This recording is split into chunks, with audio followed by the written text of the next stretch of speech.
What's going on YouTube? Welcome to another video. We are squatting again, leg day, still in the sling here, and it's January 1st. So starting off 2025, not in the best spot, but we are making progress over time with the injury and trying to get better. I'm not going to give up, going to keep going, and just trying to be consistent. The surgery happened December 3rd. There's a little bit of an update, so that's been kind of how long process has been going for, but I did tear it November 16th, so it's been some time. We're right now, as I'm recording this, we're in February, so progress has been made, and in the future videos are going to get a little bit more interesting. Just kind of mitigating everything that I can do and staying consistent, and that's kind of the whole point of this whole different project. What I'm doing, I'm filming. It can be done, you just have to work around it. Now, I did see a comment where somebody, like a low IQ comment, where they clearly are unaware of what's happening, where they, just because they saw the shoulder sling, they assumed I had a shoulder injury, and they're asking, why are you squatting? Even though it's been evident in every video that it's a bicep tear. So, just like a note to the audience, pay attention. If you're watching this series and you don't know what caused the start of this series, you can ask and I'll tell you. But it kind of makes me angry that somebody, would ask such a question when that's not the point of this series. So anytime they try to call into question kind of exactly what you're doing, it's a little frustrating. But here we are. I know most of you guys pay attention. You kind of know what's going on, and that's fine. I'm displaying it here. It's proof every day that you can do it, depending on what your injury is. I've heard of people with broken arms still working out legs. Maybe not doing anything bar related with on your shoulders or chest, but they're still doing something. And unfortunately, we live in a society where people are lazy and they just like to use any excuse to, not go to the gym or put any work and effort in. And I get it. Everyone's got their own thing. You could find a hobby, a sport, anything that keeps you going. But you need to be consistent. If at every roadblock you just kind of give up and decide, hey, I'm not going to do this anymore, you have to own up to it, and that's on you. Like I said, I like lifting, and I'm going to find ways to make it work. Not every day is going to be perfect, but at the same time, you are in control of your own life. You have your own agency. So do things that are going to get to where you want to be. And, that's kind of the whole message in this whole thing. It doesn't have to be lifting. You could have torn your bicep, broken your arm, rock climbing or something, and then find something that helps fill that void that you may be missing now that you can't do that. But the point is, you can come back. And I've known friends that have come back, and that's kind of what's been the driving force of all this.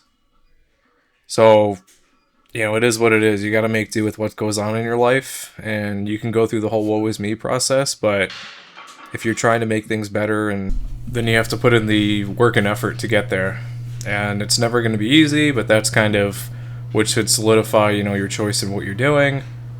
I don't like doing legs all the time, but it's the best I can do, at least for now. And slowly but surely, I'll get back into all the things that I want to do. But anytime you get injured, it really shows you perspective on what you're missing. You take for granted your ability to use your body every day and consistently do the things that you're doing.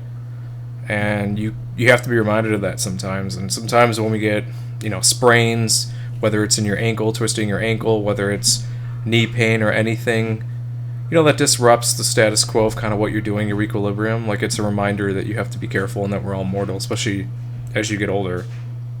So, train smart, train differently. Nowadays, you can find so many different forms of exercises to keep going. It doesn't always have to be like a squat. You could do hip thrusts, you could do leg press, it just depends. And if I didn't have the 3 or 4 different exercises I would do here, I would just hammer leg press until I couldn't do it anymore.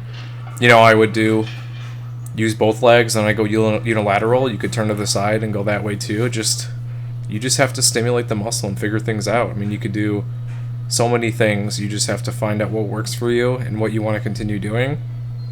And that should be the message in all this as well too, though. So you really just have to adapt. That's what training is. It's adapting to increases in stress, increases in weight, and just powering through with good technique, and then surpassing that and moving on to some other stuff. So it is what it is, all I can say, honestly. But, you know, the single leg press is something I've really enjoyed.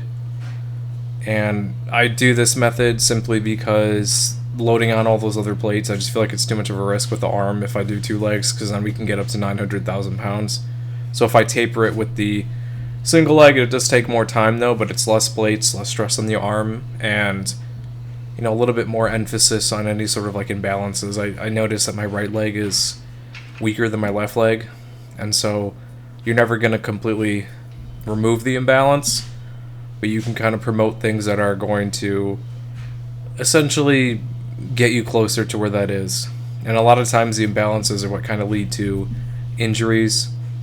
We all have a side that we favor, and there's no way to have complete balance whether you're right-handed, left-handed. You're going to use one side more than the other, and you're not even going to notice it. So at least in training you could standardize it, and most people, I think, you can honestly feel, especially when you're doing leg press like this, you can feel one side is significantly stronger than the other, and it just feels like it's easier to have that mind-muscle connection and to move the weight. So, but we're just out here doing the same thing over and over again because it works, and it's keeping us active, and we can do slight variations of it. That's kind of the whole purpose of all this. It's just showing you that, and then eventually we're going to get back to the old stuff, and the build-up should be interesting. I haven't built myself up from any sort of injury in a very long time, so we'll see how it goes. Those will be some interesting videos, and it'll be fun to look back on. So thanks again. Thanks for watching. Like, comment, subscribe. I'll see you in the next one. Thanks for watching the latest video. If you want to help support the channel, I actually own my own wet shaving and grooming e-commerce website where everything's handmade by me. It's www.apexsoaps.com, and you can get a 10% off code using WetShaver. We've got some cool scents here. We've got some Coca-Cola scents, a horchata scent, traditional barbershop, just some really cool stuff, and you can purchase samples or you can buy the whole set. If you have any questions, feel free to reach out via email. Be quick to respond. Thanks for watching.